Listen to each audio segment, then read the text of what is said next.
Start करने बेटा 1 minute में बस। सब लोग एक बार मैं एडमिट कर लो, 2 मिनट लेंगे हम लोग। ठीक है, आप लोग अपनी वीडियो ऑफ रखेंगे और ऑडियो ऑन रखेंगे। सिर्फ ऑडियो इन द सेंस कि उसको म्यूट फॉर्म में रखेंगे। ठीक है वैष्णवी? ठीक है,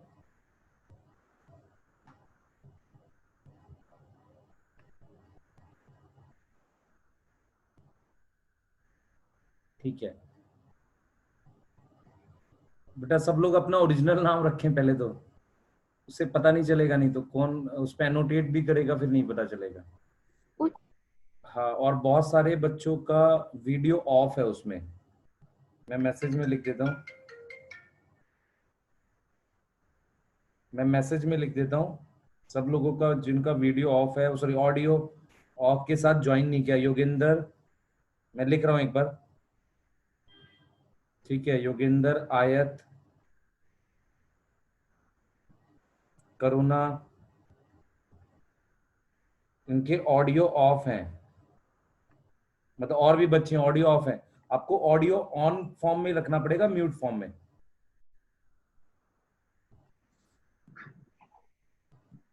आप अनम्यूट करके बोल सकते हैं।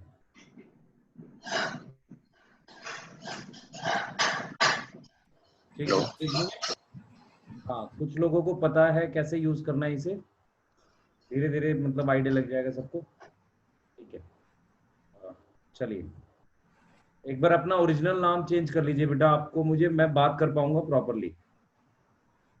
ठीक है,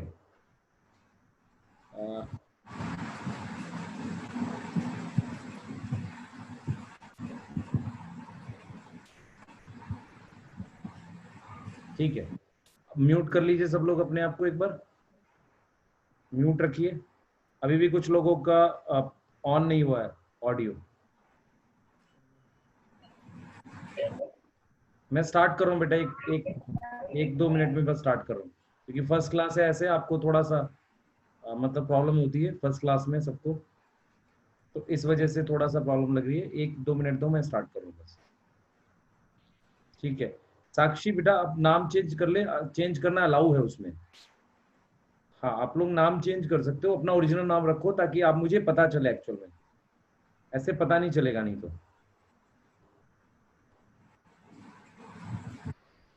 हरिवास म्यूट रखना है, म्यूट बोला नहीं है।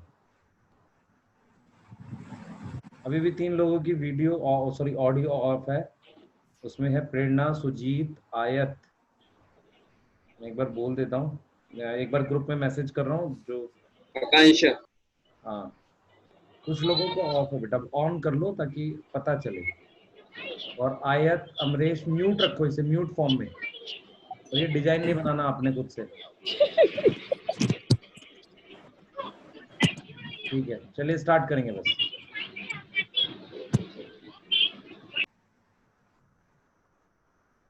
ठीक है बेटा, कोई बात नहीं।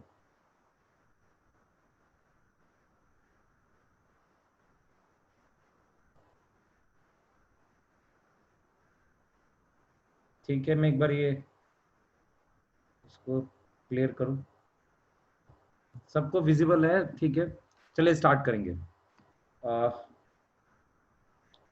टॉपिक रहेगा हमारे पास डीएनए फिंगरप्रिंटिंग, क्लियर। और कुछ चीजें मैं डिस्कस करूंगा टेस्ट को लेके आपका, जो टेस्ट में चेंजेस करने हैं, अब टेस्ट को कैसे लेके चलना है आपका। ठीक है, पहले टॉपिक पढ़ेंगे, उसके बाद से इसको स्टार्ट करें। चलिए स्टार्ट करने वाले हैं बेटा हम लोग डीएनए फिंगरप्रिंटिंग। ये मेरे हिसाब से अनअकैडमी से ज्यादा क्लियर होगा लिखना वगैरह इस पे, क्योंकि उस पर बहुत साफ लिखना बहुत मुश्किल काम था। ठीक है, कंपेरेटिवली हम लोग काफी क्लियर लिख सकते हैं इस पे। ठीक है, कुछ बच्चों ने क्लास की भी होगी कभी इसकी। मैं देखता हूँ, स्टार्ट करता हूँ। देखो हम लोग पढ़ रहे हैं डीएनए फिंगरप्रिंटिंग, है ना?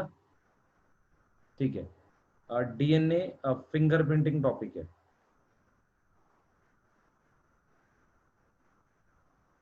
ठीक है, डीएनए फिंगरप्रिंटिंग टॉपिक है, क्लियर। बहुत ध्यान से देखेंगे बेटा आप लोग। एक्चुअल में बेटा इसके कुछ क्वेश्चंस जो मैंने को रिसेंट टाइम में डाउट्स में पूछे लोगों ने, वहां मुझे लगा कि इसको पढ़ाना चाहिए एक बार फिर से। कुछ कोई एक बैच में तो शायद मैंने पढ़ाया भी नहीं था इस बार, मुझे जो याद आ रहा है। जैसे इसमें कुछ कुछ एक ये जो क्वेश्चन आ जाते हैं, जैसे RFLP, ठीक है, फिर VNTR, पॉलीमॉर्फिज्म, ये टॉपिक थोड़ा सा परेशान कर रहे हैं, टेस्ट में आ रहे हैं। हाँ, हाउ टू आस्क डाउट, बेटा अनम्यूट करके बोल सकते हो एक एक करके, आप अनम्यूट करके पूछ सकते हो, डायरेक्ट एकदम अनम्यूट करो, डायरेक्ट बोल सकते हो, ठीक है। लेकिन जैसे ही आप अपने डाउट पूछ लो फिर खुद को म्यूट कर लो, ये तरीका है, आप अनम्यूट करके बोल सकते हो, अनम्यूट करना अलाउ किया हुआ है मैंने। दूसरा, आप चैट में लिख के पूछ सकते हो, चैट में लिख के आप पूछ सकते हो, अगर आपके बैकग्राउंड में नॉइस है तो फिर आप चैट में लिख के पूछ लो, क्लियर, इस तरीके से आप पूछ सकते हो, ठीक है। ये तरीके हैं आपके पास डाउट्स पूछने के, क्लियर। हाँ बेटा, मैं जो चीजें बोल रहा हूँ, जो चीजें मैं बोल रहा हूँ आपको वो सुन लो ध्यान से। ये चीजों में मुझे प्रॉब्लम लगी है, बच्चे जो पूछ रहे थे RFLP, VNTR, पॉलीमॉर्फिज्म, इन चीजों में मुझे प्रॉब्लम लगी, ठीक है। इन चीजों में लगा कि काफी सारे बच्चों को प्रॉब्लम है, मतलब काफी ज्यादा प्रॉब्लम हुई है इन चीजों में, ठीक है। तो देखते हैं जरा एक बार डीएनए फिंगरप्रिंटिंग स्टार्ट करते हैं, कैसे करेंगे प्रॉपरली, सब लोग इस चीज को देखेंगे, ठीक है। प्रॉपरली इस चीज को देखते हुए आगे बढ़ेंगे, देख लो सब लोग। अच्छा, एक चीज और भी है बेटा, इसकी रिकॉर्डिंग ऐप पर अवेलेबल हो जाएगी। इवन आप लोग कई बार क्या होता है हमारे पास, मैं रिकॉर्डिंग स्टार्ट कर रहा हूँ।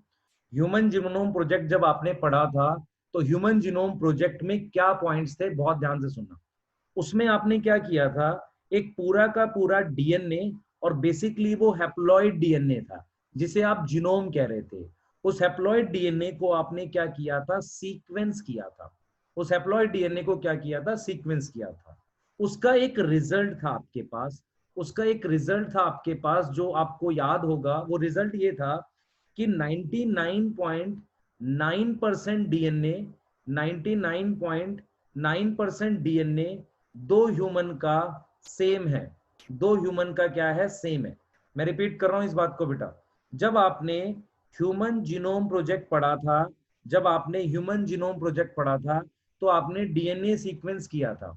डीएनए जब सीक्वेंस किया था तो आपको ये पता चला था कि 99.9% डीएनए, 99.9% डीएनए जो था वो हमारे पास सेम था। वो सेम होगा दो इंडिविजुअल के बीच में, दो इंडिविजुअल के बीच में 99.9% डीएनए सेम है। अगर मैं इस बात को मैथमेटिकली बताऊं आपको, अगर मैं इस बात को आपको मैथमेटिकली बताऊं, तो मैं ये बोलूंगा कि अगर मैं जीनोम की बात कर रहा हूं, तो 3 × 10⁹ बेस पेयर में से 99.9% डीएनए जो है वो हमारे पास सेम है। 99.9% डीएनए जो है वो हमारे पास क्या है, वो हमारे पास क्या है बेटा, सेम है। तो आपको ये चीज समझ आनी चाहिए, आपको ये चीज समझ आनी चाहिए कि हमने जब ह्यूमन जीनोम प्रोजेक्ट पढ़ा था तो हमने ये बोला था कि दो ह्यूमन में 99.9% डीएनए सेम है। 99.9% डीएनए सेम है, ये ह्यूमन जीनोम प्रोजेक्ट का डाटा है। अगर मैं ध्यान से देखूं, 3 × 10⁹ बेस पेयर, इसमें 99.9% डीएनए, 99.9% डीएनए सेम है हमारे पास। ये डीएनए सेम है, ये डीएनए सेम है बेटा। इसको मैसेज करो ग्रुप में कि बेसिकली प्रॉब्लम, इसको दोबारा ज्वाइन करना पड़ेगा ऑडियो के साथ, जिसकी भी वॉइस नहीं आ रही है। 99.9% डीएनए सेम है, तो कितना अलग है, 0.0% डीएनए डिफरेंट है। 0.01% डीएनए क्या है, डिफरेंट है। मैं रिपीट कर रहा हूं इस बात को, कितना अलग है, कितना अलग है बेटा, कितना अलग है, 99.9% डीएनए सेम है, क्लियर। 99.9% डीएनए सेम है। जिसकी स्लाइड ब्लैक आ रही है वो दोबारा से ज्वाइन करो, आ जाएगा आपकी स्लाइड पे, दोबारा से फिर से ज्वाइन करो। हाँ, तो 0.0 बेटा, 99.9 हो गया ना, तो हम लोग बोलेंगे 0.1%, 99.9 कर रहे हैं बेटा, 99, तो 0.01% तक डीएनए क्या है हमारे पास, डिफरेंट है, क्लियर। हम लोग बोल सकते हैं इतना डीएनए क्या है हमारे पास, डिफरेंट है दो ह्यूमन के बीच में। अगर आप इसको लेकर जाओगे तो आप किसका निकालोगे, 3 × 10⁹ बेस पेयर का अगर आप निकालोगे, तो आपके पास आ जाएगा ये 0.01%, तो सॉरी 0.1% आएगा ना ये। हाँ ठीक है ठीक है, इतना ही रखो। तो 0.1% आएगा। तो 0.1% क्या है बेटा, सोचो खुद से। 0.1% क्या है हमारे पास, ये हमारे पास बेसिकली क्या है, डिफरेंट है, मतलब इतने परसेंट डिफरेंट है।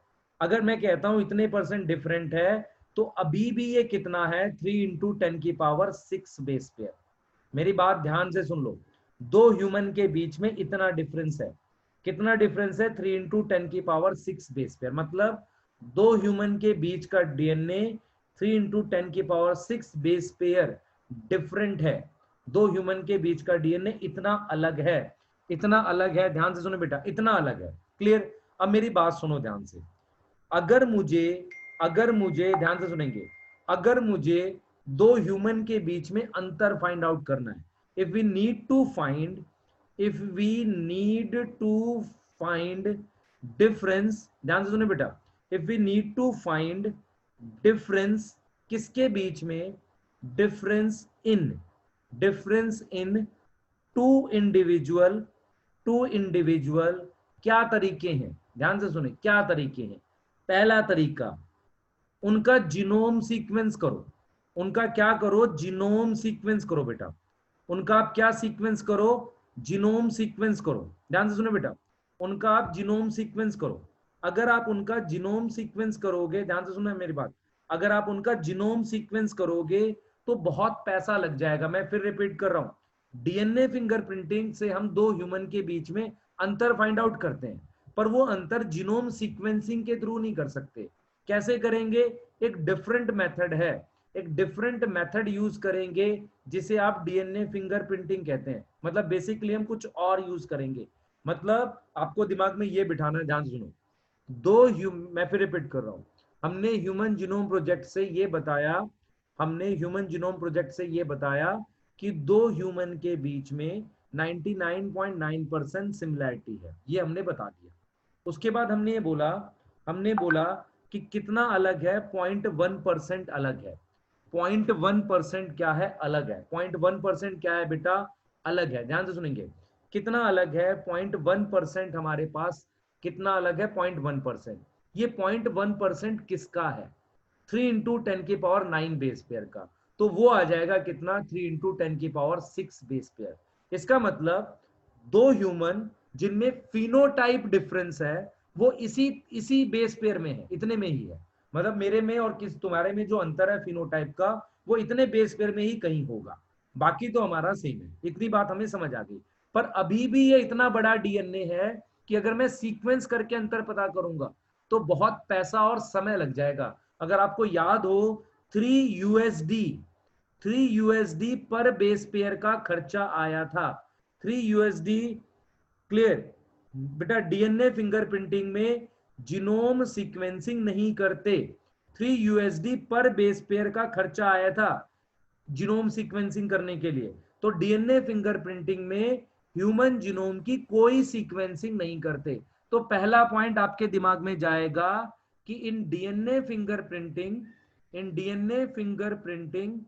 ठीक है, इन डीएनए फिंगरप्रिंटिंग हमारे पास जीनोम की जो सीक्वेंसिंग है, जीनोम सीक्वेंसिंग जो हम बोल रहे हैं, वो जीनोम सीक्वेंसिंग एब्सेंट है, नहीं करते। तो कुछ और मेथड है करने का, पूछो बेटा अनम्यूट करके, सम अदर मेथड, जिसने रेज हैंड किया ऐसे ही। भाई 2-3 चीज रूल है प्लीज, हाँ मतलब अपना वो बनाए रखें, क्या नाम है, डिसिप्लिन। और आप अनम्यूट करके पूछ सकते हो डाउट, वो ऑप्शन है, ठीक है। क्लियर? क्योंकि आप बेटा, अब 2 महीने का टाइम है, कहीं ना कहीं आपको जुड़ के डाउट बताना मेरी रिस्पॉन्सिबिलिटी है।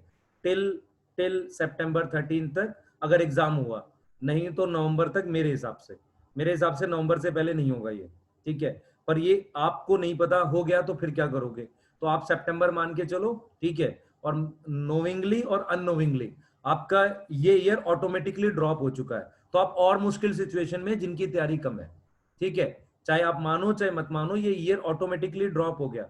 डाउट पूछ सकते हैं अनम्यूट करके, मतलब आप बोल सकते हो, मुझे आवाज आएगी आपकी, ठीक है, पर आपके बैकग्राउंड में बहुत नॉइज होगा तो इको करेगा। क्लियर? हाँ बच्चे, मेरे हिसाब से जो है वो है, पर मैं आपको 60 डेज का कुछ ना कुछ बताऊंगा, और मैं कोशिश ये करूंगा कि फिजिक्स के किसी टीचर को वीकली 1-1.5 घंटे के लिए डाउट के लिए आपके पास लेके आऊं किसी तरीके से, कि इस प्लेटफॉर्म पे कैसे ना कैसे। क्लियर? कुछ ना कुछ मैं ऐसा प्लान करूंगा बेटा आपको लिए, क्योंकि है क्या, और मतलब ठीक टीचर लाऊंगा, ऐसा नहीं कि कोई ऐसा हो जो जिसको आता ना हो, है ना, ऐसा नहीं, मतलब प्रॉपर कोई ढंग का टीचर ही लेके आऊंगा, ठीक है, जो आपके डाउट्स बता देगा। मे भी उसका फेस नहीं दिखेगा, क्योंकि वो मतलब किसी जगह पे परमानेंट जॉब में होंगे, तो फेस दिखना ठीक नहीं है। वो अगर आपको डाउट भी बता रहे हैं, या देख लेंगे कोई बात नहीं, लेकिन आपको वो हेल्प जरूर करेंगे कुछ ना कुछ कहीं से बेटा, क्योंकि डाउट्स के लिए आपके लिए कुछ ना कुछ अरेंजमेंट करनी है आपकी बेटा, डाउट्स के लिए मतलब कुछ ना कुछ अरेंजमेंट करनी है आपकी, क्योंकि अभी क्या है, 2 महीने बहुत खतरनाक टाइम जाने वाला ही है। आप में से बहुत सारे नहीं पढ़ेंगे अब, तो वो टाइम भी आएगा, ठीक है, आ चुका ऑलरेडी, बहुतों ने पढ़ना छोड़ा हुआ था। चलो कोई बात नहीं, देखो बेटा ध्यान से सुनो, अभी देखते हैं, जरा बात करेंगे उस पर। डीएनए फिंगरप्रिंटिंग में जीनोम सीक्वेंसिंग एब्सेंट है। जीनोम सीक्वेंसिंग क्या है हमारे पास? एब्सेंट है, जीनोम सीक्वेंसिंग एब्सेंट है। अब जरा देखो ध्यान से जो मैं बातें बोल रहा हूं बेटा, देखो ध्यान से जो मैं बातें बोल रहा हूं आपको। जीनोम सीक्वेंसिंग एब्सेंट है किसमें? हमारे पास डीएनए फिंगरप्रिंटिंग में जीनोम सीक्वेंसिंग एब्सेंट है, तो कुछ और मेथड है। क्या है उस पे जाते हैं आप। देखो, अगर आपसे पूछे कि बेसिस क्या है डीएनए फिंगरप्रिंटिंग का, क्या बेसिस है डीएनए फिंगरप्रिंटिंग का, तो basis of DNA fingerprinting is polymorphism. मैं सिंपल ये बोलूंगा, ठीक है, पॉलीमॉर्फिज्म। पॉलीमॉर्फिज्म का क्या मतलब है, उससे पहले जरा हम कुछ बेसिक बात समझेंगे, ध्यान से देखो बेटा, ध्यान से सुनना, बहुत इंपॉर्टेंट बात बता रहा हूं। देखो, मेरे पास ये क्रोमोजोम है, मैंने एक क्रोमोजोम बनाया, ठीक है, मैंने क्रोमोजोम बना दिए बेटा, ये क्रोमोजोम बना दिए, ठीक है, ये हमने क्या कर दिए, क्रोमोजोम बना दिया ऐसे। ध्यान से देखिए बेटा सब लोग, मैंने ये क्रोमोजोम्स बना दिए आपके लिए, ये क्रोमोजोम मैंने बना दिए। मैं, मुझे याद है साल भर से आपके लिए ऐसे ही क्रोमोजोम बनाते आ रहा हूं मैं, सेल साइकिल में बहुत बनाया आपके लिए मैंने, ठीक है। अब सुनो ध्यान से, जो अब काम की बात है, पूरे क्रोमोजोम पे हम क्या करेंगे, एक पर्टिकुलर रीजन टारगेट करेंगे। ध्यान से सुनो बेटा सब लोग, हमें ये पता है कि 99.9% डीएनए सेम था, 0.1% अलग था, वो भी 3 × 10⁶ बेस पे। हमें क्या करना है, हमें क्या करना है, दो ह्यूमन के बीच में, बिटवीन टू ह्यूमन, डिफरेंस वहां फाइंड आउट करना है। डिफरेंस फाइंड आउट कहां करना है? डिफरेंस फाइंड आउट करना है दैट रीजन में, इन दैट रीजन जहां हमें चांसेस हैं ज्यादा डिफरेंस मिलने के, मोर डिफरेंस जो होंगे हमें पॉसिबल होंगे, वहीं हम अंतर पता करेंगे। मतलब दो ह्यूमन में मुझे डिफरेंसेस वहां पता करने हैं, वहां डिफरेंसेस पता करने हैं जहां पर चांसेस हैं, ध्यान से सुनेंगे बेटा, चांसेस हैं डिफरेंसेस मिलने के, चांसेस हैं हमारे पास डिफरेंसेस मिलने के, इस चीज को समझो। तो दो ह्यूमन के बीच में आप डिफरेंसेस वहां पता करो जहां डिफरेंस मिलने के चांसेस ज्यादा है। ऐसा एक रीजन हर एक क्रोमोसोम पर होता है, उस रीजन को, हर एक क्रोमोसोम पर होगा बेटा, पर्टिकुलर लोकेशन पर, उस रीजन को हम बोलते हैं सैटेलाइट डीएनए। क्या बोलते हैं? Satellite DNA. इसका मतलब ये हुआ, क्लियर कट, मतलब आपने डिफरेंस वहां पता करना है जहां डिफरेंस मिलने के चांसेस बहुत हाई हैं, ऐसी जगह है सैटेलाइट डीएनए, ऐसी जगह है सैटेलाइट डीएनए। तो सबसे पहले तो हम ये कहेंगे, कि डीएनए फिंगरप्रिंटिंग में हम कर क्या रहे हैं। डीएनए फिंगरप्रिंटिंग में हम दो सेल, दो ह्यूमन के बीच में अंतर पता कर रहे हैं, कहां पर? जहां अंतर मिलने के चांसेस ज्यादा है, उसे हम कहते हैं satellite DNA. Now what is satellite DNA? बेटा सैटेलाइट डीएनए क्या होता है, ध्यान से सुनो। सैटेलाइट डीएनए एक स्पेसिफिक नॉन कोडिंग रीजन होता है। सबसे पहले तो ये समझो, सैटेलाइट डीएनए एक स्पेसिफिक नॉन कोडिंग रीजन होता है ऑन क्रोमोसोम, जिसमें जिसमें हमारे पास रेपिटेटिव डीएनए प्रेजेंट होता है। मतलब अब ये नई बात आ गई, हमने कहा कि अंतर पता करना है कहां पर, अंतर पता करना है स्पेसिफिकली एक रीजन पे, जिसे आप क्या बोलोगे, सैटेलाइट डीएनए। सैटेलाइट डीएनए पे आपको अंतर पता करना है। और ये सैटेलाइट डीएनए है क्या, टोटल डीएनए में एक रीजन होता है जहां पर मुझे रेपिटेटिव डीएनए मिलता है। अब ये रेपिटेटिव डीएनए क्या है, ये देखो जरा, मैंने यहां से लेके यहां तक एक डीएनए लिख दिया। इस डीएनए में एक सीक्वेंस लिख रहा हूं मैं, ध्यान से सुनो बेटा, एक सीक्वेंस लिख रहा हूं, ऐसे एक सीक्वेंस लिख रहा हूं। ये जो सीक्वेंस लिख रहा हूं मैं 4-4 वाला, इस सीक्वेंस को कह रहे हैं रिपीट। इस सीक्वेंस को क्या कह रहे हैं बेटा, repeat. This sequence is known as repeat, ध्यान से सुनो, this sequence is known as repeat, ध्यान से समझेंगे इसे। और इस पूरे डीएनए को आप क्या नाम दोगे, रेपिटेटिव डीएनए। इस पूरे डीएनए को आप क्या नाम दोगे, रेपिटेटिव डीएनए। तो रेपिटेटिव डीएनए क्या हो गया, रेपिटेटिव डीएनए बेसिकली किसका बना हुआ है, रिपीट का। इसका मतलब रिपीट से हमारे पास रेपिटेटिव डीएनए बनता है, and repetitive DNA is mainly present in satellite DNA, या मैं बोलूंगा सैटेलाइट डीएनए में मेनली मेरे पास जो डीएनए प्रेजेंट है वो रेपिटेटिव डीएनए है। और ये डीएनए नॉन कोडिंग होता है। ये डीएनए कैसा होता है, नॉन कोडिंग होता है। इस डीएनए में दो ह्यूमन में जो अंतर आएगा वही बेसिस बनेगा डीएनए फिंगरप्रिंटिंग का।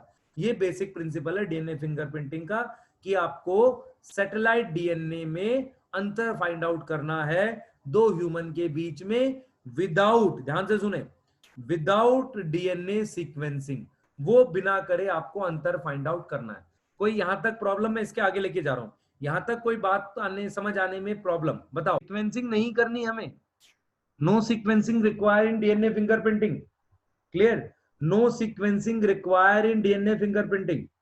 रेपिटेटिव डीएनए फिर से बता रहा हूं, फिर से सुनेंगे सारे, देख लो, मैं भी फिर बताऊंगा रेपिटेटिव डीएनए, और आप एनसीईआरटी पढ़ेंगे उसके बाद मैं एक एक लाइन एक्सप्लेन करूंगा एनसीईआरटी की। ध्यान से सुनो बेटा, ध्यान से सुनो। मेरा कहना यह है कि मेरे पास क्या होता है, मेरे पास क्या होता है, टोटल डीएनए जो है, टोटल ह्यूमन का जो डीएनए है, टोटल डीएनए जो ह्यूमन का है फिक्स है। Location of satellite DNA fix नहीं है ना सर, किस सेंस में फिक्स, अभी दिख रहे हैं बेटा, एक मिनट और दो, आपको और क्लियर होगा, थोड़ा सा और टाइम दो। टोटल डीएनए मेरे पास है बेटा, टोटल डीएनए को मैं दो पार्ट में डिवाइड कर रहा हूं, दो पार्ट में डिवाइड कर रहा हूं, ध्यान से देखेंगे बेटा, टोटल डीएनए को मैं दो पार्ट में डिवाइड कर रहा हूं। जिस सेगमेंट में रेपिटेटिव डीएनए होता है उसे सैटेलाइट डीएनए कहते हैं। मैं ये कहना चाहूंगा कि रेपिटेटिव डीएनए कई जगह होता है, टीलोमियर, सेंट्रोमियर और सैटेलाइट डीएनए में, पर हम लोग मेनली जो डीएनए फोकस कर रहे हैं वो सैटेलाइट डीएनए का फोकस कर रहे हैं। फिर से सुनेंगे सब लोग, मैं टोटल डीएनए ले रहा हूं बेटा, टोटल डीएनए ले रहा हूं, क्लियर, टोटल डीएनए ले रहा हूं बेटा, ध्यान से सुनो। टोटल डीएनए आपके पास, टोटल डीएनए जो है हमारे पास ह्यूमन का टोटल डीएनए, उस टोटल डीएनए को मैं दो पार्ट में डिवाइड कर रहा हूं। एक मैं कह रहा हूं bulk genomic DNA, bulk genomic DNA, bulk genomic DNA मतलब मेन डीएनए। दूसरा मैं कह रहा हूं सैटेलाइट डीएनए। मेरा कहने का मतलब यह है कि हर एक क्रोमोसोम पर एक पर्टिकुलर थोड़ा सा डीएनए होता है जिसे आप सैटेलाइट डीएनए कहते हो। ये सैटेलाइट डीएनए जो होगा बेटा, ये सैटेलाइट डीएनए नॉन कोडिंग होता है, नॉन कोडिंग होता है। और ये सैटेलाइट डीएनए एक्चुअल में क्या करता है, ये सैटेलाइट डीएनए जो एक्चुअल में क्या करता है, नॉन कोडिंग होता है। और इसका, इसमें विद इन सैटेलाइट डीएनए मेरे पास रेपिटेटिव डीएनए होता है। क्या प्रेजेंट होता है, रेपिटेटिव डीएनए प्रेजेंट होता है, रेपिटेटिव डीएनए प्रेजेंट है विद इन सैटेलाइट डीएनए।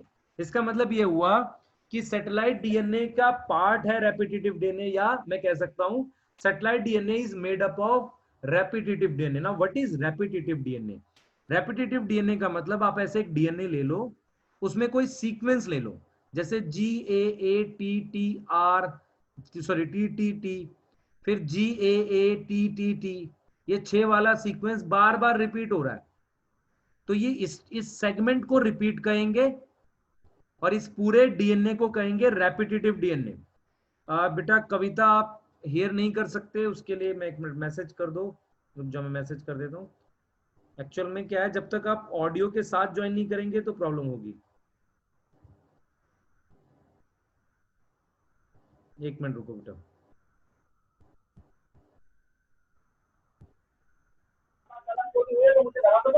भाई म्यूट रखो, म्यूट रखो,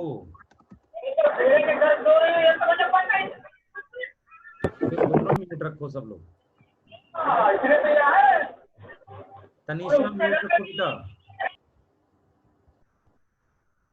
हाँ म्यूट रखो बेटा साउंड। ठीक है, चलो आगे देखो। देखो मैं क्या बोल रहा हूँ बेटा, सेटेलाइट डीएनए हमारे पास, सेटेलाइट डीएनए कैसा होता है, नॉन कोडिंग होता है। उस सेटेलाइट डीएनए में एक पर्टिकुलर चीज होती है, रिपीट। ये रिपीट कई बार रिपीट होता है ऐसे, इस पूरे डीएनए को सेटेलाइट कहते हैं। इसका मतलब सेटेलाइट डीएनए बड़ी यूनिट है, उसका ही पार्ट है रेपिटेटिव डीएनए और उसके अंदर रिपीट्स होते हैं। क्लियर? और ये नॉन कोडिंग होता है सेटेलाइट डीएनए। ये कैसा होता है, नॉन कोडिंग। दूसरा, जब आप क्या करते हो, जब आप क्या करते हो बेटा, आप डीएनए आइसोलेट करते हो। देखो ऐसे आप डीएनए आइसोलेट कर दो, टोटल सेल का डीएनए आइसोलेट करो। ये आपने क्या किया है, डीएनए आइसोलेट किया है टोटल सेल का, टोटल सेल का आपने डीएनए आइसोलेट किया। ये जो आइसोलेटेड डीएनए है, ये आइसोलेटेड डीएनए जो है ये अलग हो जाता है दो तरीके से। मतलब इसको क्या कर सकते हो आप, एक मेथड यूज करोगे, सीजियम क्लोराइड डेंसिटी सेंट्रीफ्यूगेशन। ये मेथड कहाँ यूज हुआ था, मेसल्सन स्टाल वाले एक्सपेरिमेंट में।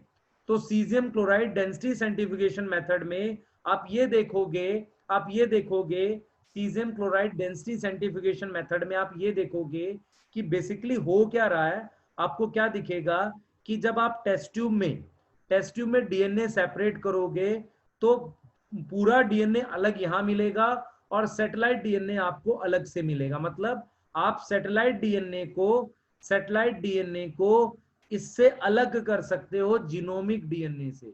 और किस मेथड से अलग कर सकते हो, सीजियम क्लोराइड डेंसिटी सेंट्रीफ्यूगेशन से। इसका मतलब कुछ डिफरेंस होता है सैटेलाइट डीएनए की डेंसिटी में, किससे, मेन जीनोमिक डीएनए से। ये एनसीईआरटी ने लिखा है, it can be separated from in form of different peak. Peak का मतलब अलग से मुझे मिल जाएगा सैटेलाइट डीएनए, किससे, जीनोमिक डीएनए से, क्योंकि ये तो ज्यादा मिलेगा और ये थोड़ा सा स्मॉल अमाउंट में होगा। तो ये मुझे अलग से मिलेगा स्मॉल अमाउंट में, कौन, सैटेलाइट डीएनए। तो अभी के लिए आपको क्या समझ आया, आपको ये समझ आया कि मुझे डीएनए में डिफरेंस दो ह्यूमन के उस जगह पता करना है जहां डिफरेंस मिलने के चांसेस हाई है। डिफरेंस मिलने के चांसेस हाई है, उस जगह का नाम है सैटेलाइट डीएनए। सैटेलाइट डीएनए के अंदर रेपिटेटिव डीएनए होता है, या satellite DNA is basically a repetitive DNA. Repetitive DNA क्यों बोलते हैं, क्योंकि कोई पर्टिकुलर चीज बार बार रिपीट होती है, बार बार क्या होती है, रिपीट होती है।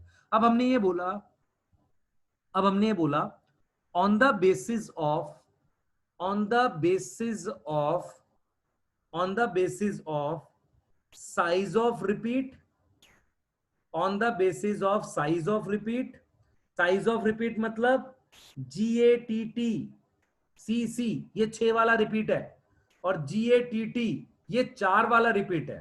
तो on the basis of size of repeat, number of repeat, कितने रिपीट हैं, क्लियर, और जीसी वाले ज्यादा हैं या एटी वाले ज्यादा हैं, we can have two type of satellite, two type of satellite. और भी होती है पर हम मेनली दो टाइप की बात कर रहे हैं। सैटेलाइट डीएनए दो टाइप का होता है, किस पे फर्क पड़ता है, उसके अंदर कैसा रेपिटेटिव डीएनए। मतलब मैं कह रहा हूं सैटेलाइट डीएनए को हम क्या करते हैं, ऐसे डिवाइड कर लेते हैं दो पार्ट में, ऑन द बेसिस ऑफ, बेटा GATTC मतलब पैलिंड्रोम हो जाएगा, जरूरी नहीं है पैलिंड्रोम हो, जरूरी नहीं है, हो भी सकता है पैलिंड्रोम हो पर जरूरी नहीं है बेटा। भूमि बेटा स्क्रीन अटक रही है तो एक बार दोबारा ज्वाइन कर, और चांसेस ये है कि अगर गड़बड़ होगी तो मैं इसका वो भी दूंगा, आपको रिकॉर्डिंग भी दूंगा। ठीक है, आपको ऐप पर रिकॉर्डिंग दूंगा, कोई प्रॉब्लम नहीं है उसके लिए। ठीक है, देखो we can have two type of satellite, एक मिनी सैटेलाइट, एक मिनी सैटेलाइट, और दूसरा हम कहते हैं माइक्रो सैटेलाइट।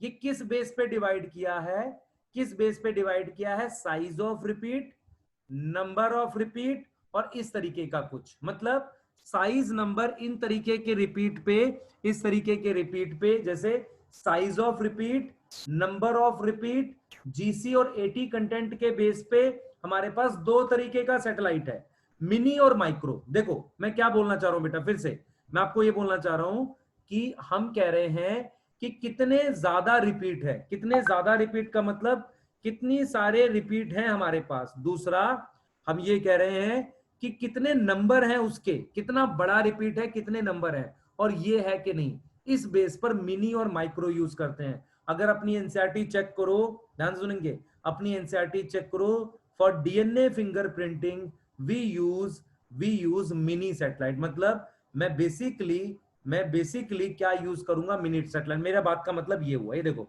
ये क्रोमोसोम है तुम्हारे पास, क्रोमोसोम पे ये रीजन सैटेलाइट डीएनए मान लो, यहां पर सैटेलाइट है, थोड़ा सा सैटेलाइट यहां पे है, ठीक है। इस वाले को आप कह रहे हो मिनी सैटेलाइट है, और ये वाला माइक्रो सैटेलाइट है। आप इस वाले सैटेलाइट डीएनए को यूज कर रहे हो किसके लिए, डीएनए फिंगरप्रिंटिंग के लिए। मेरे को सिर्फ अभी आपको सैटेलाइट डीएनए समझाना है, जिसका मतलब है एक ऐसा डीएनए जो बेसिकली रेपिटेटिव डीएनए है और वो नॉन कोडिंग है। क्लियर, नॉन कोडिंग है। अब मैं आपको बेसिक समझाने जा रहा हूं उसका डीएनए फिंगरप्रिंटिंग का, पर अभी तक मैंने आपको सिर्फ सैटेलाइट डीएनए बताया। सैटेलाइट डीएनए जो होता है वो नॉन कोडिंग होता है, दिमाग में बिठा लो। सैटेलाइट डीएनए नॉन कोडिंग है, एकदम दिमाग में बिठा लो। क्लियर। और सैटेलाइट डीएनए जो होता है वो दो टाइप का है बेटा, जीसी और एटी को ऐसे याद कर कि किसी का अमाउंट इंक्रीज होने से डेंसिटी में फर्क आता है, इसीलिए हम caesium chloride density centrifugation method use कर रहे हैं। We are using caesium chloride density centrifugation method because इनको यूज करने से मतलब ये इसके अमाउंट चेंज होने से डेंसिटी में फर्क आता है। ऐसा कुछ हमें याद करना है। यहां तक ठीक है? यहां तक कुछ पूछ लो किसी को आया है। फॉर डीएनए फिंगरप्रिंटिंग हम क्या कर रहे हैं बेटा, for DNA fingerprinting we use satellite DNA, we use satellite DNA. Clear, we use satellite DNA. Clear, हाँ, we use satellite DNA.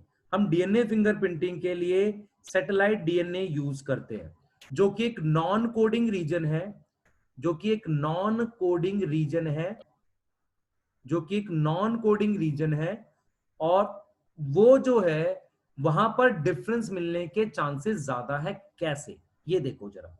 Why we need satellite DNA, why we need satellite DNA, या मैं इस बात को कह सकता हूं why we need non coding region, non coding region. फर्क देख लो जरा। मान लो एक क्रोमोसोम है, ये क्रोमोसोम है, इस क्रोमोसोम पे इस क्रोमोसोम पे ये डीएनए कोडिंग है, यहां पे ये पार्ट कोडिंग है और ये पार्ट नॉन कोडिंग है। ये कोडिंग है और ये नॉन कोडिंग है, ये नॉन कोडिंग है, ठीक है, नॉन कोडिंग है। ध्यान से सुने बेटा, नॉन कोडिंग है। कोडिंग जो है हमारे पास, कोडिंग जो है, अगर मैं यहां म्यूटेशन कराता हूं, अगर मैं यहां म्यूटेशन कराता हूं, उसके बाद दो ऑप्शन होते हैं, म्यूटेशन आइदर सिलेक्टेड और रिजेक्टेड, ये दोनों ऑप्शन अवेलेबल है। पर अगर मैं म्यूटेशन नॉन कोडिंग में कराता हूं, नॉन कोडिंग में कराता हूं, तो म्यूटेशन हमेशा सिलेक्ट होगी, रिजेक्ट नहीं होगी, क्योंकि रिजेक्ट होने के लिए एक्सप्रेशन जरूरी था। तो मेरे पास यहां पर फोर्स काम करती, नेचुरल सिलेक्शन। ऐसी कोई फोर्स यहां काम नहीं कर रही। तो इसका मतलब आपको यह समझ आया, any mutation which occur in satellite DNA, वो क्या होगी, it should pass to next generation if it occur in gametic cell. मेरी इस लाइन का मतलब समझो, any mutation any mutation any mutation which occur in satellite DNA surely get pass to next generation, अगर वो किस में हो, इफ अकर इन कौन सा cell, occur in gametic cell. Gametic cell मतलब जर्म सेल। अगर गैमेटिक सेल में हुई और उसको मौका मिला फर्टिलाइज करने का गैमेट बना के, तो अगली जनरेशन में जरूर जाएगी।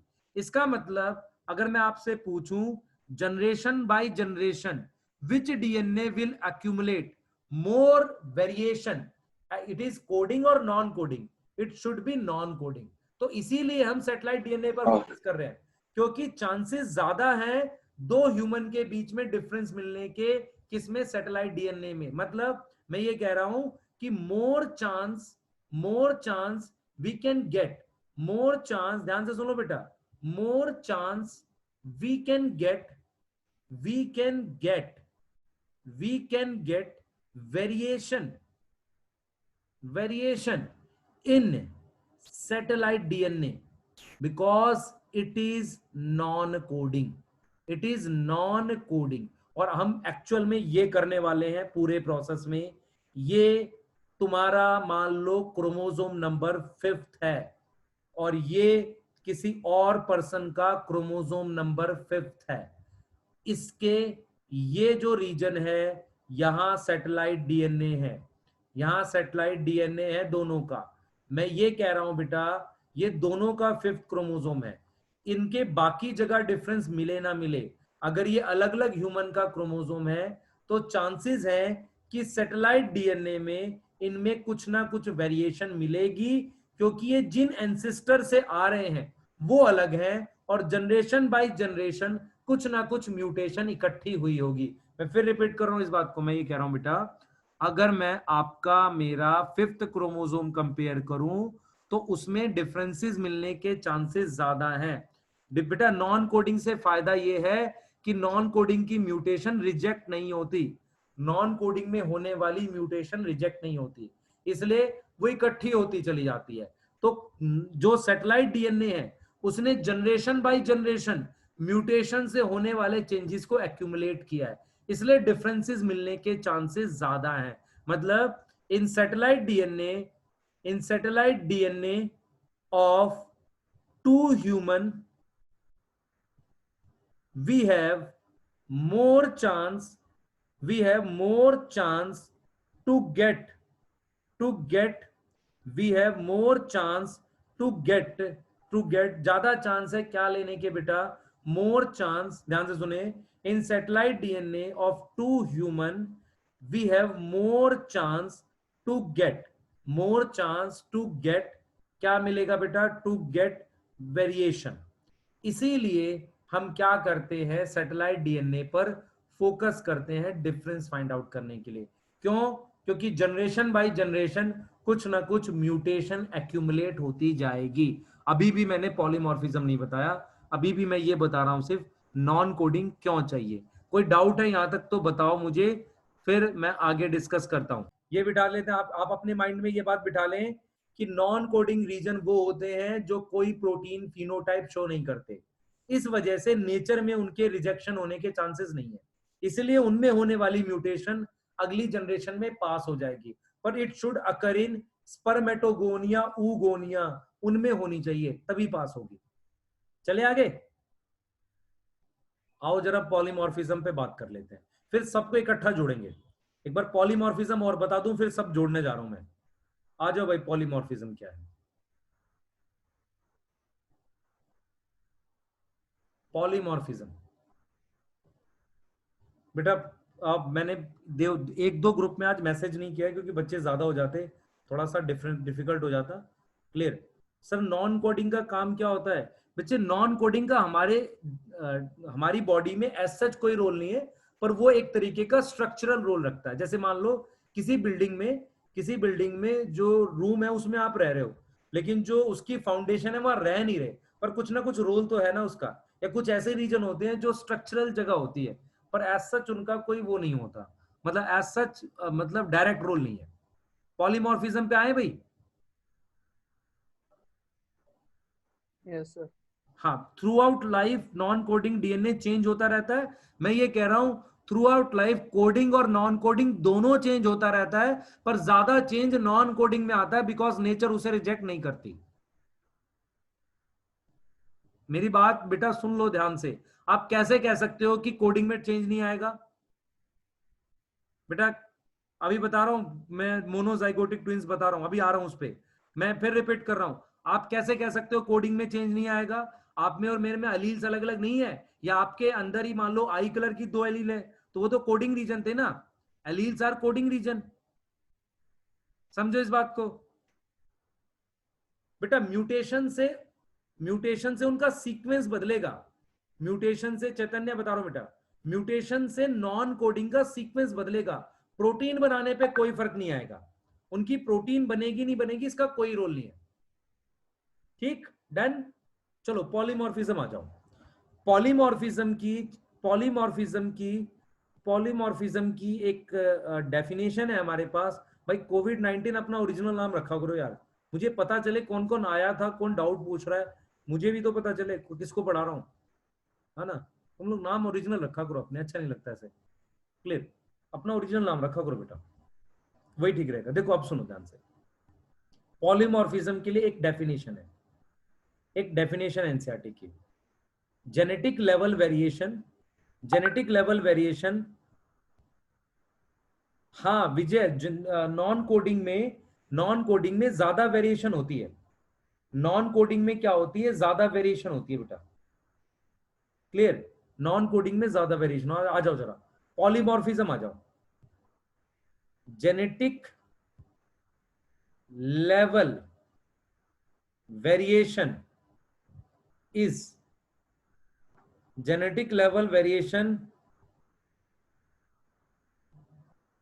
ठीक है बेटा, कोई बात नहीं। Genetic level variation is known as polymorphism. ऐसा लिखा है एनसीईआरटी ने, पॉलीमॉर्फिज्म की डेफिनेशन को ऐसा लिखा है, ये लिखा है। अब इसको समझाना मेरा काम है, सुनो ध्यान से कैसे समझा रहे हैं। एक डीएनए बना लेते हैं,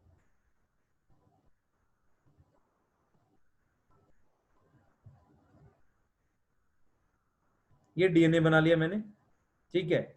ये मैंने क्या बना लिया, एक डीएनए बना लिया बेटा, ठीक है। ये मैंने क्या बना लिया, हमारे पास डीएनए बना लिया है, ठीक। आपके सामने है डीएनए, एक बढ़िया सा डीएनए बना दिया हमने, ठीक है। क्लियर, अब सुन रहे हो सब लोग ध्यान से।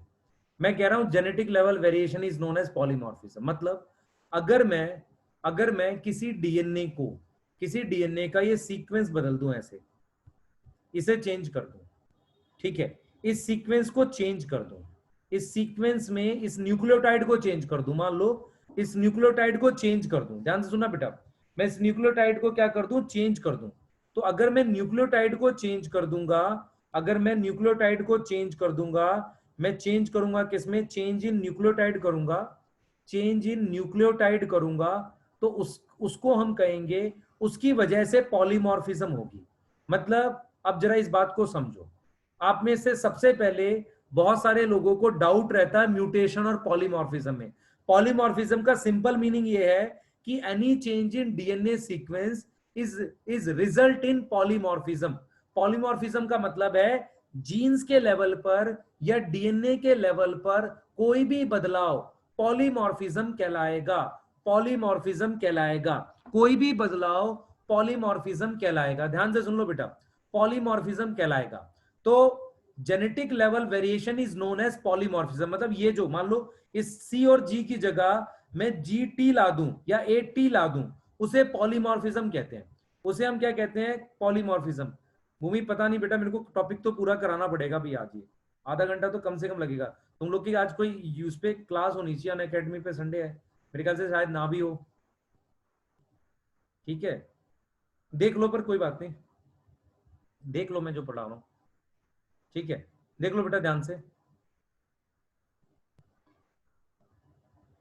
हाँ देख लो एक बार, उसमें ही जा रहे हैं, डिफरेंस में जा रहे हैं, सुन लो ध्यान से। जीन्स के लेवल पर कोई भी वेरिएशन, जीन्स की लेवल पर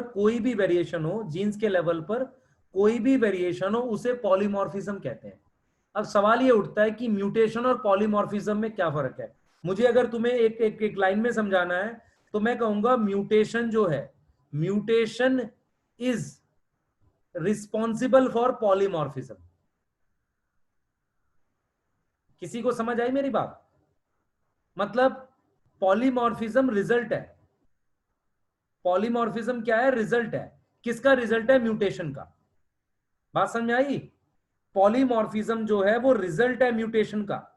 मतलब म्यूटेशन की वजह से पॉलीमॉर्फिज्म होती है, म्यूटेशन की वजह से क्या होती है, पॉलीमॉर्फिज्म होती है। इसका मतलब पॉलीमॉर्फिज्म रिजल्ट है। पॉलीमॉर्फिज्म क्या है? रिजल्ट है। और म्यूटेशन क्या है? प्रोसेस है। म्यूटेशन क्या है? प्रोसेस है। अब मुझे जरा ये बताओ, अगर आपको ये बात समझ आ गई है, मतलब म्यूटेशन की वजह से वेरिएशन आती है। हाँ, म्यूटेशन रिजल्ट है, सॉरी प्रोसेस है, और पॉलीमॉर्फिज्म रिजल्ट है। बेटा आप में से बहुत सारे ये फर्स्ट टाइम पढ़ रहे होंगे टॉपिक, और पता नहीं प्रॉपरली फर्स्ट टाइम पढ़ रहे हैं। दूसरा सुनो ध्यान से, मान लो ये डीएनए कोडिंग है, मान लो ये डीएनए कोडिंग डीएनए भी हो सकता है। तो अगर कोडिंग डीएनए होगा, उसमें पॉलीमॉर्फिज्म होगी, उसमें पॉलीमॉर्फिज्म होगी, उसकी वजह से क्या कर सकता है? एलील फॉर्म हो सकती है। किसी को समझ आया? बोलो, किसी को मेरी बात समझ में आई? अगर ये कोडिंग डीएनए है, कोडिंग डीएनए, देखो मेरी बात समझो, polymorphism can occur in both coding and non coding region, but we are concern with non coding polymorphism, क्योंकि उसके थ्रू अंतर पता करेंगे। समझ आ रहा है? Yes sir. फिर रिपीट करूंगा इस बात को, बढ़िया से ध्यान से सुनो मैं क्या बोल रहा हूं। मैं ये कह रहा हूं पॉलीमॉर्फिज्म जो है एक डीएनए के सीक्वेंस में चेंज है। अब लाइन याद करो जरा वो वाली ह्यूमन जीनोम प्रोजेक्ट की। ह्यूमन जीनोम प्रोजेक्ट में लिखा हुआ था single nucleotide polymorphism, SNPs. No, what are SNPs? एक सिंगल न्यूक्लियोटाइड, देखो ये देखो, मैंने सिर्फ एक न्यूक्लियोटाइड बदला, तो मेरे पास ऐसे हजारों लाखों सीक्वेंसेस हैं जिनमें सिर्फ एक न्यूक्लियोटाइड का अंतर है, उसे एसएनपीज कहते हैं।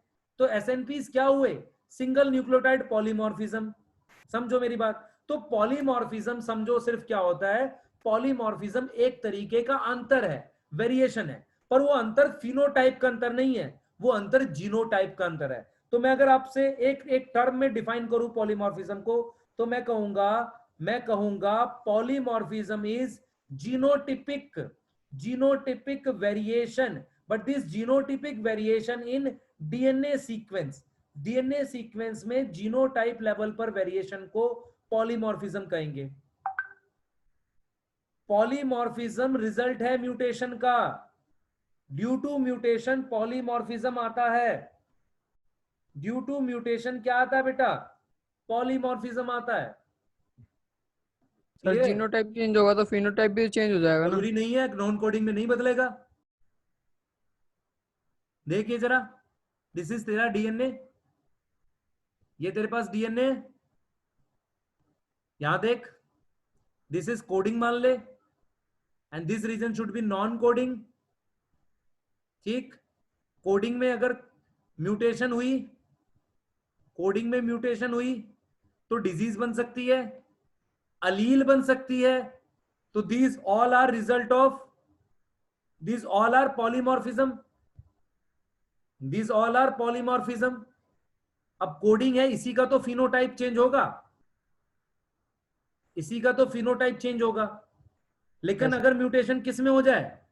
नॉन कोडिंग में म्यूटेशन हो जाए, ठीक है, तो उसकी वजह से जो पॉलीमॉर्फिज्म हुई, जीनोटाइप तो बदल गया पर फिनोटाइप में कोई बदलाव नहीं हुआ, इसलिए हम पॉलीमॉर्फिज्म वर्ड यूज कर रहे हैं। तो पॉलीमॉर्फिज्म जो हुई, यहां पर पॉलीमॉर्फिज्म हुई, वो पॉलीमॉर्फिज्म इकट्ठी होती चली गई। हाँ, एसएनपी बेटा, एसएनपी एक सिंगल न्यूक्लियोटाइड वाली पॉलीमॉर्फिज्म है। अब देखो, पॉलीमॉर्फिज्म गेट एक्यूमुलेटेड, पॉलीमॉर्फिज्म क्या होगा? गेट एक्यूमुलेटेड, इकट्ठी होती चली जाएगी, क्योंकि इसका रिजेक्शन नहीं हो रहा है। लेकिन अगर यहां डिजीज हो गई पॉलीमॉर्फिज्म की वजह से, वो इंडिविजुअल मर गया, तो उसका क्या हो रहा है? रिजेक्शन हो रहा है। बताओ जल्दी से, बोलो भाई, यस सर, कुछ समझ समझ गए। आ रहा है बेटा? अगर कोडिंग और नॉन कोडिंग है, इसमें से कौन से ज्यादा होगी?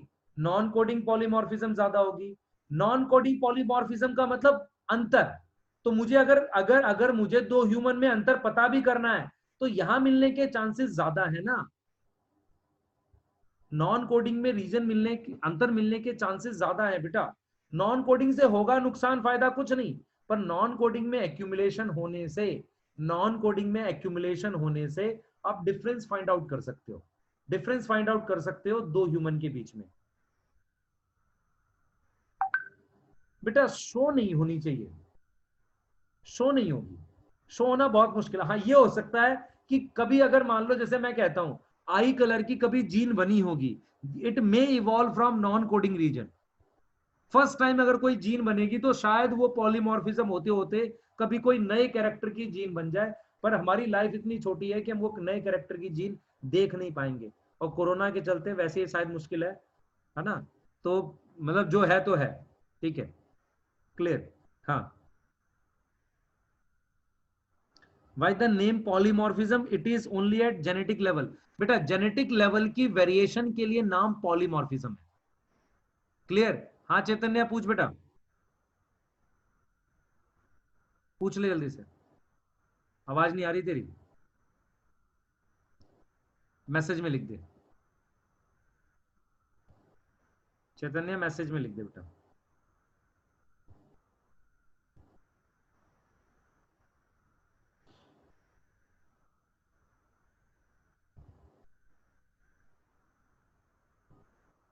बेटा एक्यूमुलेशन का मतलब है sir satellite DNA is non coding, so is intron. हाँ इंट्रॉन पर कोडिंग है यार, कोडिंग का मतलब ट्रांसक्रिप्शन तो हो रही है ना इंट्रॉन की। इंट्रॉन नॉन कोडिंग आरएनए में है, पर डीएनए में वो कोडिंग है। सोच ध्यान से, डीएनए में वो कोडिंग है, आरएनए में क्या हुआ वो, मतलब आरएनए में नॉन कोडिंग एक तरीके से, क्योंकि आरएनए भी तो कोड है हमारा, आरएनए भी तो है ना, नॉन कोडिंग नहीं, जीनोटाइप और फिनोटाइप कोई भी नहीं करेगा। बेटा नॉन कोडिंग वाले का ना फिनोटाइप होता है ना जीनोटाइप होता है, सॉरी जीनोटाइप होता है फिनोटाइप नहीं होता। हमें खाली ये देखना है। अब आ जाओ जरा जल्दी से, इधर आ जाओ, अब सुन लो मेरी बात ध्यान से। हाँ मेरी बात सुनो, ये चीज सुनो ध्यान से, इधर देखो भाई, इधर देखो, इधर देखो सारे, ये पर्सन एक्स है, ये पर्सन एक्स है, ये पर्सन वाई है, ये दो पर्सन है, पर्सन एक्स और पर्सन वाई, ठीक है। हर म्यूटेशन का रिजल्ट पॉलीमॉर्फिज्म है, हाँ बिल्कुल बिल्कुल। देखो बेटा, पर्सन एक्स पर्सन वाई दो पर्सन है, इस पर्सन ये अलग एनवायरनमेंट में रहता है, ये अलग एनवायरनमेंट में रहता है। किसी दो ह्यूमन का चाहे सेम घर में रह रहे हो, एनवायरनमेंट डिफरेंट ही होता है बेटा एक तरीके से, क्योंकि उनके बिहेवियर अलग है। तो डिफरेंट एनवायरनमेंट, देखो भाई वो हो सकता है वो अलग अलग काम करते हो और अलग अलग टाइप के म्यूटाजन से एक्सपोज होते हो। तो दो पर्सन है एक्स और वाई, उन पर जनरेशन जा रही है, उनकी अलग अलग जनरेशन जाती चली जा रही है। तो डिफरेंट डिग्री ऑफ पॉलीमॉर्फिज्म इकट्ठा होगा, मतलब इनके क्रोमोसोम्स पे अलग अलग पॉलीमॉर्फिज्म इकट्ठा होता चला जाएगा। मान लो 10 जनरेशन हो गई, 10 जनरेशन के बाद इनका पहले मान लो फिफ्थ क्रोमोसोम दोनों का सेम डिग्री ऑफ पॉलीमॉर्फिज्म था, मतलब मे बी ये दोनों भाई थे, इन पे जो पांचवा क्रोमोसोम आया वो सेम आया, मतलब फादर से पांचवा क्रोमोसोम दोनों में सेम आया।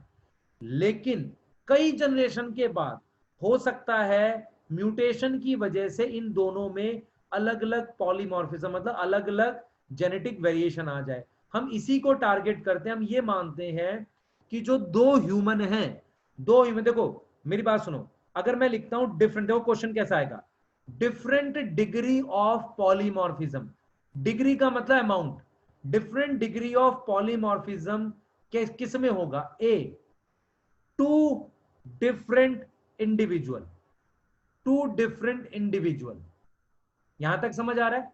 बी बिल्कुल होगा, बी टू सिबलिंग्स, कुछ ना कुछ अलग होगा ही, है ना, टू सिबलिंग्स। सी ध्यान से सुनो बेटा, सी टू ट्विंस, इनमें भी अलग होगा, ये डाइजाइगोटिक है। लेकिन अगर ट्विंस मोनोजाइगोटिक हैं और सब कुछ माइटोसिस से बना है, सारा कुछ माइटोसिस से बना है, तो they may have same degree of polymorphism, उन दोनों में सेम डिग्री ऑफ पॉलीमॉर्फिज्म होगा, सेम डिग्री ऑफ पॉलीमॉर्फिज्म होगा, क्योंकि दोनों एक ही जाइगोट से बने हैं, तो जो पेरेंट से पॉलीमॉर्फिज्म मिला है सेम होगा। दूसरा, हमारे स्किन सेल, हमारा स्किन सेल, हेयर सेल, इनमें सेम डिग्री ऑफ पॉलीमॉर्फिज्म होगा, सेम डिग्री ऑफ पॉलीमॉर्फिज्म होगा। अगर आपसे पूछे इस क्वेश्चन को देखे, ग्रेटेस्ट डिग्री ऑफ पॉलीमॉर्फिज्म किसमें होगा, ग्रेटेस्ट डिग्री ऑफ पॉलीमॉर्फिज्म किसमें होगा, सोचो ध्यान से, it should be to individual of, समझ आ रहा है बेटा, ए में।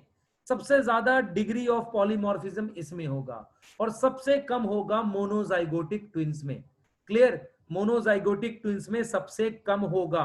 और अगर आप मेरी बात सोच पाओ, अगर आप मेरी बात सोच पाओ, हमारी बॉडी के सेम सेल्स में सेम डिग्री ऑफ पॉलीमॉर्फिज्म होगा। इस बात को हम कैसे पिन पॉइंट करते हैं कि अगर आप कहीं क्राइम सीन पर गए हो, मतलब जरूरत ना पड़े आप जाएं, क्राइम सीन पर गए हो, तो आपके जो हेयर्स वहां छूटे हैं, गलती से हेयर छूट गया, तो हेयर का वो डीएनए निकालेगा और वहां पॉलीमॉर्फिज्म चेक करेगा। कहां पर? सैटेलाइट डीएनए में। और आपको सस्पेक्ट की तरह लेकर आपसे स्किन सेल या हेयर सेल लेगा, उनको मैच करेगा, सेम आएगा, तो आप गए थे। समझ आ रहा है? और अगर पेटर्निटी टेस्ट करना है, पेटर्निटी टेस्ट करना है, ध्यान से सुनो बेटा, अगर पेटर्निटी टेस्ट करना है आपको, तो पेरेंट का, फादर का, आप एक चीज समझो, इस बात को सब लोग समझो, अगर पेटर्निटी टेस्ट करना है तो दोनों पेरेंट से फिफ्थ क्रोमोसोम एक मदर से आएगा एक फादर से। तो आपके पास जो फिफ्थ का पेयर है, आपके पास जो फिफ्थ का पेयर है बेटा, उन दोनों में से कोई ना कोई एक मैच जरूर करेगा, कोई ना कोई एक मैच 100% करेगा। मतलब आपके फादर का और आपका फिफ्थ पेयर या सिक्स्थ पेयर में से, सिक्स्थ पेयर ले लेते हैं, उन दोनों पेयर में से एक मदर से आए एक फादर से आए, तो आपका एक क्रोमोसोम फादर के फिफ्थ के जो पेयर हैं किसी किसी एक से 100% पॉलीमॉर्फिज्म शो करेगा। ये क्लियर है? हाँ, वो एक अलग इशू है बेटा, आप नहीं मिले, सस्पेक्ट तो चाहिए ना।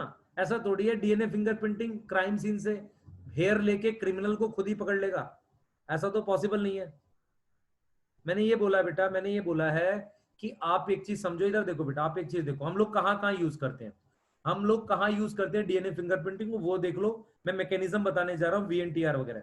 देखो हम लोग कहाँ यूज करते हैं डीएनए फिंगरप्रिंटिंग को, डीएनए फिंगरप्रिंटिंग को हम कहाँ यूज करते हैं? क्राइम सीन पे। Why in crime scene?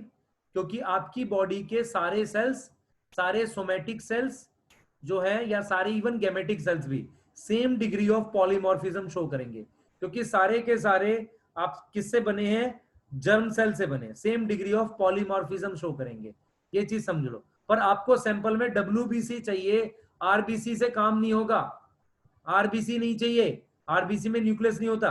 दूसरा मैंने ये बोला बेटा, आपके जो फादर है, मान लो फादर पे फिफ्थ क्रोमोसोम का पेयर है, ये फिफ्थ का पेयर है, मदर के पास फिफ्थ का पेयर था, तो मदर और फादर के फिफ्थ पेयर से आपके पास उन दोनों में से फिफ्थ पेयर से एक क्रोमोसोम आया होगा, तो कम से कम आपका एक क्रोमोसोम इन दोनों में से एक से 100% सेम पॉलीमॉर्फिज्म शो करेगा। क्लियर बेटा? वीएनटीआर आ रहा हूं मैं, वीएनटीआर आ रहा हूं, वीएनटीआर आ रहा हूं मैं, अभी आया नहीं वीएनटीआर में। पीछे रेप्लिकेशन के टाइम पे म्यूटेशन करेक्ट नहीं होंगे क्या? म्यूटेशन करेक्ट होंगे पर बहुत सारे नहीं हो पाते, बहुत सारे नहीं हो पाते बेटा, बहुत सारे नहीं हो पाते। दूसरा देख, म्यूटेशन करेक्ट तो कर रहे हैं लेकिन कई बार नहीं भी हो पाते, और फिर नेचर रिजेक्ट भी तो नहीं कर रही है, नेचर रिजेक्ट नहीं कर रही है बेटा। मैं ये कह रहा हूं आपके पास कोई एक फिफ्थ क्रोमोसोम है, या तो ये वाला फिफ्थ या तो फादर से आया या मदर से आया, तो फादर मदर का जो सेम क्रोमोसोम है वही तो आया है, इसलिए सेम डिग्री। क्योंकि कुछ जनरेशन चाहिए, 20 40 50 जनरेशन चाहिए डिग्री ऑफ पॉलीमॉर्फिज्म को अलग होने के लिए। मतलब ऐसा नहीं कि सिंगल जनरेशन में म्यूटेशन आ जाती है, टाइम चाहिए थोड़ा सा। चले आगे, वीएनटीआर देख लेते हैं, वीएनटीआर देख ले भाई। हाँ, 2% सिबलिंग है, बता सकते हैं बेटा, 2% सिबलिंग्स है डीएनए, उससे बता सकते हैं, मतलब पॉलीमॉर्फिज्म से, क्योंकि आपके पास कुछ ना कुछ सेम आया होगा पेरेंट से, आप मैच करोगे मिल जाएगा, बता सकते हैं बेटा। क्लियर? मैं बेटा अभी काफी लोकेशन बदल बदल के आ सकता हूँ, चिंता मत करो, है ना। अभी मैं स्टूडियो में हूँ, पढ़ लो यार तुम लोग, टाइम मत पास करो, मेरी आदत खराब हो गई है टाइम पास करने की, पढ़ाई करो करो। पता नहीं, इतना खराब सिचुएशन हमने कभी नीट का देखा नहीं। हाँ, रियल में खराब सिचुएशन है ना। बता रहा हूँ बेटा, तूने क्या पूछा है, तूने पूछा सेम डिग्री ऑफ पॉलीमॉर्फिज्म कैसे, तो खुद से सोचना बेटा, तेरे पास जितने भी क्रोमोसोम है फादर मदर से आया ना, तो फादर का वो 5th क्रोमोसोम और मेरा मान लो मेरे फादर का 5th क्रोमोसोम जो है, 5th का जो पेयर है उसमें से एक तो मेरे पास है ना, तो उसको कंपेयर करेंगे। हाँ अभी बता रहा हूँ बेटा, बस थोड़ा सा इसको खत्म कर दें, बस 15 मिनट तो खत्म हो रहा है, जल्दी से करेंगे। आपका बेसिक बता दिया बेटा, बता दिया आपको, बेसिक बता दिया पॉलीमॉर्फिज्म का एक्चुअल में, जहां से आपको कंपेयर करना। आप सुनो मेरी बात सुनो, हम लोग जो टेक्निक यूज करते हैं ना डीएनए फिंगरप्रिंटिंग में, हम जो डीएनए फिंगरप्रिंटिंग में टेक्निक यूज करते हैं, ध्यान से सुनो, टेक्निक यूज करते हैं वो होती है आरएफएलपी। आरएफएलपी यूज करते हैं। आरएफएलपी की फुल फॉर्म सुन लो, रिस्ट्रिक्शन फ्रेगमेंट लेंथ पॉलीमॉर्फिज्म। ये टेक्निक है एक जो हम यूज करते हैं डीएनए फिंगरप्रिंटिंग में। एक्चुअल में आप दिमाग में बिठा लेना, डीएनए फिंगरप्रिंटिंग में पीसीआर यूज नहीं करते। कभी भी क्वेश्चन में लिखा हो पीसीआर यूज नहीं करते डीएनए फिंगरप्रिंटिंग में, no PCR in DNA fingerprinting, no PCR in DNA fingerprinting. DNA fingerprinting में पीसीआर यूज नहीं करते। अब क्या कर रहे हैं आप लोग जरा देखते चलो, मैं आपको समझाना स्टार्ट कर रहा हूं कैसे यूज कर रहे हैं। आरएफएलपी होता क्या उसको समझाऊंगा मैं, ध्यान से सुनना है क्या। देखो भाई सारे ध्यान से सुनो बेटा, ध्यान से देखते चलो।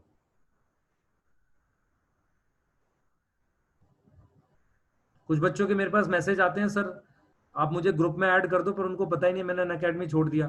कोई पुराने लेक्चर्स देखते हैं अचानक से, कुछ बच्चे अभी भी देख रहे हैं, वॉच टाइम थोड़ा बहुत बढ़ रहा है, उनको मिल जाता है घूमते फिरते, वो कहते हैं सर ग्रुप में ऐड कर दो, अपन कौन सा ग्रुप है वो खोज रहे हैं।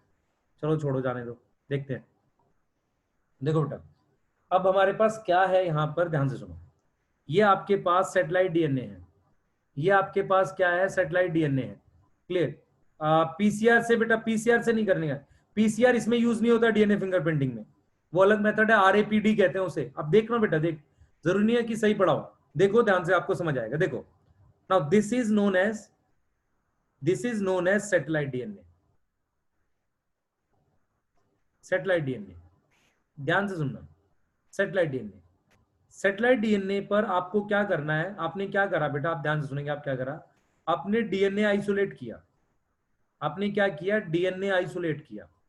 डीएनए आइसोलेट करने के बाद उसको आपने अलग अलग कर लिया। कौन कैसे कैसे अलग कर लिया, आपने जीनोमिक डीएनए अलग कर लिया, जीनोमिक डीएनए अलग कर लिया, और सैटेलाइट डीएनए अलग कर लिया।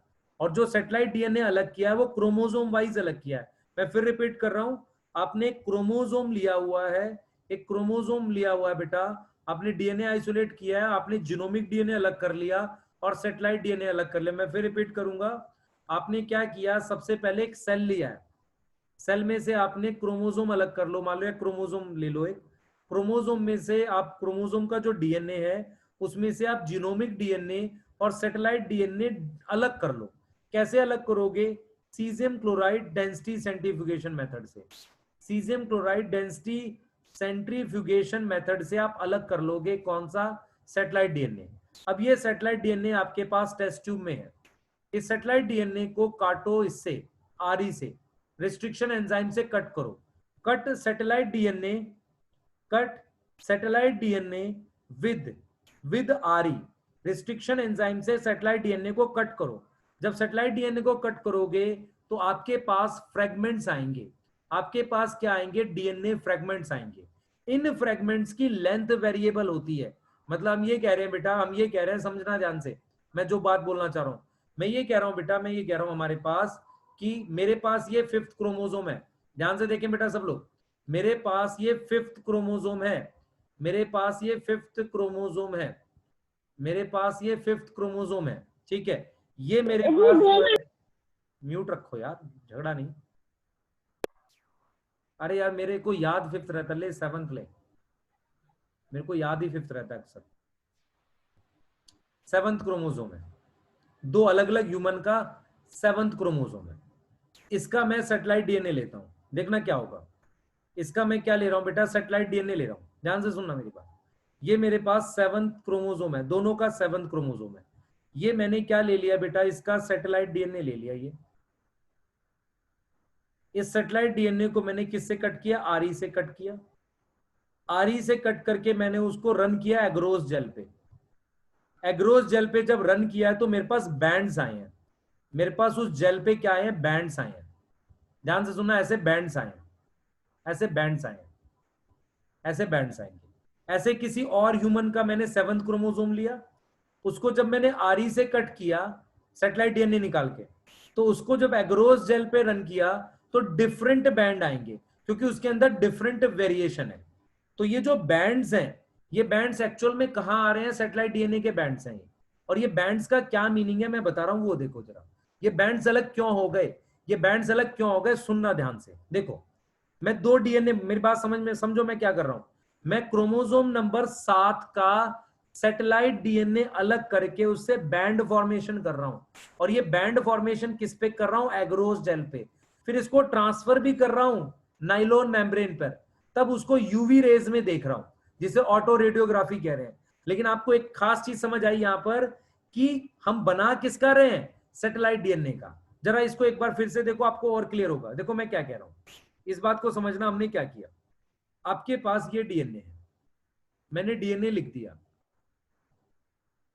ऐसे डीएनए, ये रिपीट सब दिख रहा है सबको, ये रिपीट है।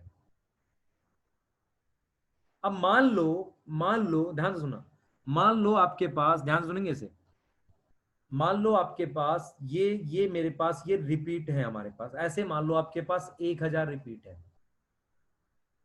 ठीक। ऐसा दूसरे ह्यूमन का डीएनए, ऐसे ही उसमें क्या है, 1000 रिपीट इसमें भी है, 1000 रिपीट क्या है इसमें भी है, इसमें भी 1000 रिपीट्स है, ठीक है, इसमें भी 1000 रिपीट्स है, मान लेते हैं सब। ये 2 अलग अलग ह्यूमन का डीएनए था। होता क्या है बेटा, होता क्या है कि इसमें म्यूटेशन यहां हुई थी, इसमें म्यूटेशन यहां हुई थी, तो म्यूटेशन यहां होने की वजह से ये मान लो 700 नंबर पे हुई थी, क्लियर, 700 वाले रिपीट पे हुई थी। तो इधर 699 लगातार जीएटीटीसी है, और इधर फिर मेरे पास बाकी के बचे हुए 300 जीएटीसी है, क्लियर।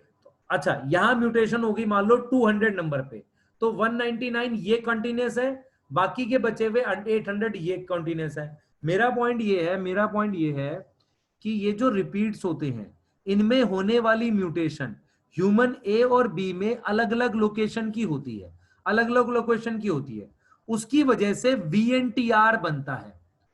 वीएनटीआर क्या है, variable number of tandem repeat, variable number of tandem repeat. इसका ये मतलब हुआ, इसका ये मतलब हुआ, मैं फिर रिपीट करूंगा ताकि आपको समझ आए, कुछ लोगों को समझ नहीं आ रहा है इसमें। Variable number of tandem repeat का क्या मतलब हुआ, समझो मैं क्या बोल रहा हूं। मैं कह रहा हूं 2 ह्यूमन का डीएनए है, सैटेलाइट डीएनए, दोनों ह्यूमन के डीएनए पे क्योंकि उनकी प्रीवियस जनरेशन अलग अलग थी, म्यूटेशंस की लोकेशन अलग अलग है, म्यूटेशंस की क्या अलग अलग है, लोकेशन अलग अलग है। मान लो 1000 रिपीट का डीएनए ले लेते हैं, अगर लोकेशन अलग अलग होगी तो लगातार बनने वाले रिपीट्स के नंबर अलग अलग होंगे। मतलब जैसे मान लो यहां म्यूटेशन हुई है 700 नंबर वाले रिपीट पे, इस पे हुई है, तो 699 लगातार रिपीट, फिर एक गैप, फिर 300 रिपीट, यहां पर 200 पे हो गई, तो 199 गैप और ये 800। तो मेरा कहने का मतलब ये है कि वीएनटीआर बनता है। वीएनटीआर क्या होता है, वेरिएबल नंबर ऑफ टेंडम का मतलब होता है continuous, variable number of continuous repeat बनते हैं ड्यू टू म्यूटेशन। तो मैंने क्या बोला, सुनना ध्यान से, मैंने बोला mutation lead to VNTR. VNTR मतलब लगातार रिपीट्स के नंबर वेरिएबल है, वीएनटीआर फॉर्म हो जाएंगे due to VNTR RE cut at different location, RE अलग लोकेशन पर कट करेगा, ड्यू टू वीएनटीआर आरई जो है वो अलग लोकेशन पर कट करेगा। और अगर आरई अलग लोकेशन पर कट करेगा तो फ्रेगमेंट्स के साइज अलग अलग बनेंगे, जिसे आरएफएलपी कहते हैं, रिस्ट्रिक्शन फ्रेगमेंट लेंथ पॉलीमॉर्फिज्म। मतलब मैंने ये बोला ये डीएनए है, ये 2 ह्यूमन का डीएनए है, जो कहां का डीएनए है, सैटेलाइट डीएनए, इस पर म्यूटेशन यहां हुई है, यहां और यहां, इस पर म्यूटेशन यहां और यहां हुई है। जब मैं आरई से कट करूंगा तो फ्रेगमेंट्स के लेंथ अलग अलग बनेगी, उसकी वजह से हम इनके बीच में अंतर पता कर पाएंगे। और वो अंतर कैसे पता कर पाएंगे? जब मैं इनको जेल पे रन करूंगा तो बैंड्स जो बनेंगे उनकी पोजीशन अलग होगी। क्यों? क्योंकि जो फ्रेगमेंट्स बने थे वो अलग अलग टाइप के बने थे। और फ्रेगमेंट अलग अलग टाइप के क्यों बने थे? क्योंकि सैटेलाइट डीएनए पर होने वाली म्यूटेशन डिफरेंट थी। थोड़ा सा डिफिकल्ट है, पर आपको दो तीन बातें दिमाग में बिठानी है। VNTR is principle for DNA fingerprinting. Reason? क्योंकि VNTR किसका रिजल्ट है? म्यूटेशन का। देखो मेरी बात सुनो, म्यूटेशन की वजह से पॉलीमॉर्फिज्म होती है, पॉलीमॉर्फिज्म की वजह से VNTR बनते हैं। ड्यू टू पॉलीमॉर्फिज्म VNTR बनते हैं। VNTR को जब मैं कट करता हूं, कट विद RE, तो मेरे पास अलग अलग लेंथ के डीएनए फ्रेगमेंट्स बनते हैं जिसे RFLP कहते हैं। RFLP एक प्रोसेस है जिसके थ्रू आप डिफरेंस फाइंड आउट कर रहे हो। ये पूरा प्रोसेस है। VNTR क्या है? ये रिजल्ट है पॉलीमॉर्फिज्म का। क्योंकि पॉलीमॉर्फिज्म तो सिंपल क्या था? चेंज था सीक्वेंस में। उसकी वजह से सैटेलाइट डीएनए में अलग अलग साइज के सेगमेंट बनेंगे जो जेल इलेक्ट्रोफोरेसिस में अलग तरीके से डिफरेंशिएट होंगे। तो पॉलीमॉर्फिज्म, और वो जेल पे दिखेगा नहीं, इसलिए उसको ऑटो रेडियोग्राफी से देख रहे हैं। डीएनए विजिबल नहीं है, इसलिए उसको ऑटो रेडियोग्राफी से देख रहे हैं। किसको किसको समझ आई ये बात? फिर रिपीट करूंगा, बताओ जल्दी से, एक बार फिर रिपीट करूंगा समराइज करके।